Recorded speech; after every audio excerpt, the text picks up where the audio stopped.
Welcome to Invest Insights. I'm Abby Malone. I'm joined today by Brian Sudduth, the president of Miller Construction. Brian, welcome. Thank you, Abby. Pleasure to be here today. You know, when we met you for our Invest Greater Fort Lauderdale report, you spoke about redevelopment and the idea of taking some of the older product that exists in Broward County and doesn't really meet the needs of current distribution focus, demo and redevelop it to meet the growing demand for the last mile distribution of next day deliveries. Have you seen an uptick in this redevelopment work since we last spoke?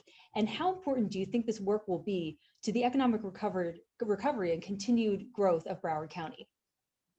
That's a great question, Abby.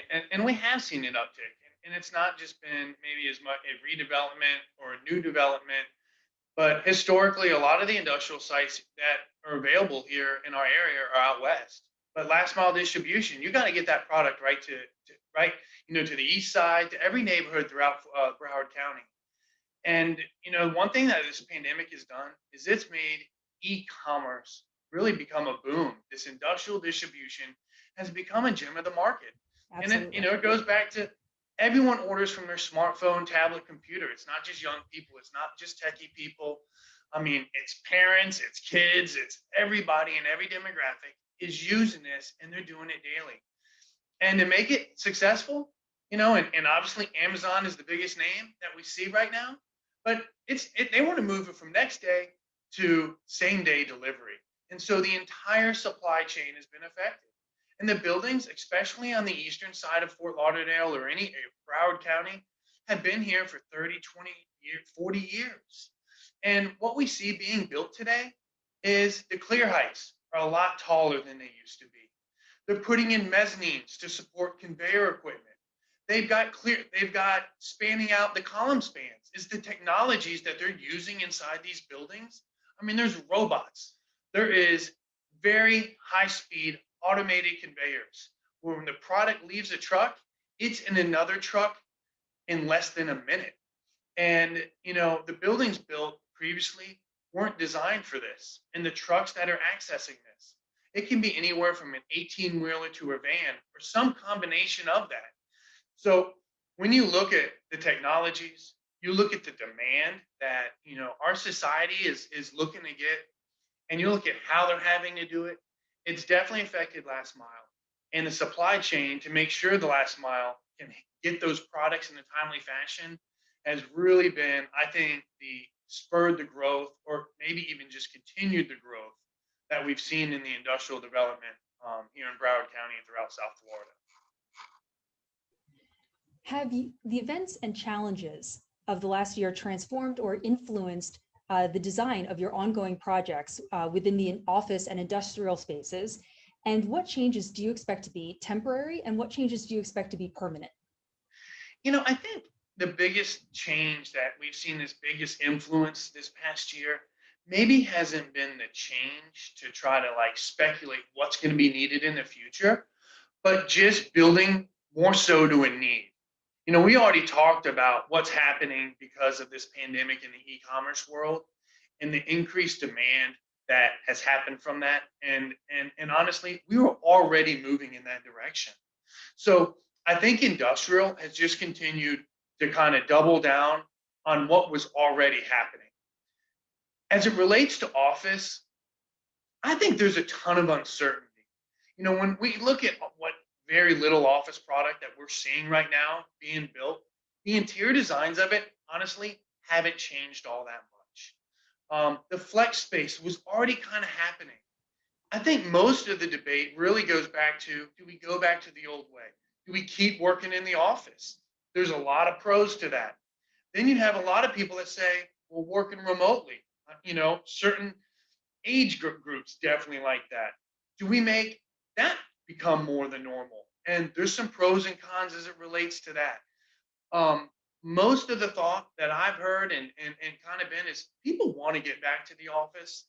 And, and the pros are outweigh maybe some remote, but it could be a combination. But until this uncertainty, there's too much money that goes into the investment that I don't think we're going to see a major change. What little change I can say that I have seen in the office side of things is people are looking maybe more towards single tenant buildings instead of multi-tenant. But I haven't seen too many people act on it. We've seen maybe more of a pickup in suburban office, but people haven't acted. So I still think, especially in the office side, it's just been, no one really knows where it's going to go, and no one has really truly changed the design, at least from what we've seen in our exposure.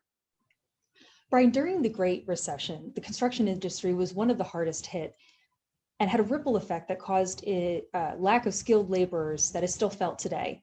Given the nature of the most recent economic downturn and how different it was from the Great Recession, given that in construction, the jobs were deemed as essential occupation, do you believe that the challenges of this year could actually transform the mindset of young adults to further consider a career in skilled trade labor, as it now may be considered recession resistant?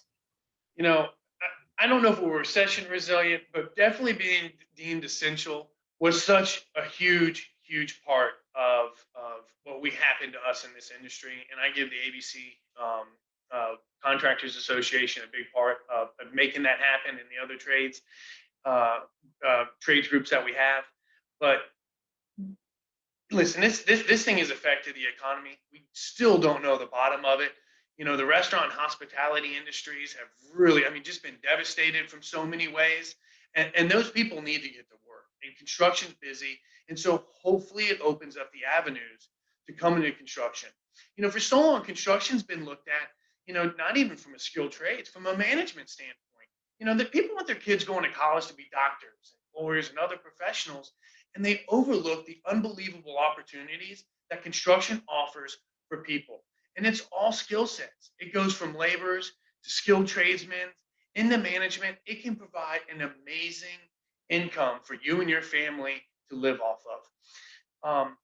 I don't wish bad to any sector of our economy, but if there's one bright spot that maybe could open up people's eyes to construction, if that comes to our industry, it would be wonderful. And because I do believe we do have a wonderful industry with high wages and high demand. So, and we are essential, and hopefully we continue to be that way. So yeah, I you know, that could get some good momentum. This season is obviously about transformation. And while we've talked a lot about professional transformation, I'd like to end by asking you about your own personal transformation this past year. You know, I mentioned earlier transformation. You know, I think you just learn every day. You learn, so you become better and you transform. And you know, what I've learned is the changes that we were faced with is that you had to continue to be really persistent, and at the same time, you had to be really resilient to be able to adapt to that change. I've always said, once you spend time with your management team, your project teams to develop a plan, as soon as you start implementing that plan, the one thing you have to know is you're going to adapt. But what this pandemic is, you adapted faster and you adapted differently Absolutely. than you ever imagined in your life. I mean, I never imagined I'd wear a mask. I Sure. just, you know, I wasn't a doctor. I never thought things like that would occur. And the first week after March 17th, when school started to close, Tuesday morning, we ordered 2,000 face shields for our workers on job sites. It wasn't gloves, it wasn't high vis, it wasn't hard hats. It was face protection. It was masks and buffs, so we could get them out to keep ourselves being essential. And from that, it just ballooned to a change every day. You know, and so when I think about it, you know, you had to stay resilient. You had to stay persistent looking at your goal. But I think the hardest part was how hard it was on our people, on our kids at home, my wife at home, you know, Sure. everyone else's families. And so as fast as you were adapting, as fast as you were trying to stay the course, to achieve your company's goals, and to keep it a valid, you know, business, you had to really look at how these changes were affecting your people. Make sure you're communicating to your people. Make sure you are listening to your people more than ever before. And I give our team great credit for doing that, because we came through this thing. I think hopefully through. I don't know if we're through, but we came through it really well. And I'm really proud of what everyone did. And I really think it's because we cared not just about our team. We cared about influencer and every worker on our jobs. Great. Well, thank you again. That was Brian Sudduth, the president of Miller Construction. I'm Abby Maloney, and you've been watching Invest Insights. Thank you again, Brian. Thank you, Abby. Hey everyone, don't forget to like this video and subscribe to our channel so that you can stay up to date on the latest business trends from our knowledgeable experts. Be sure to check out the description below for more information on the segment you just watched. Thanks for tuning in.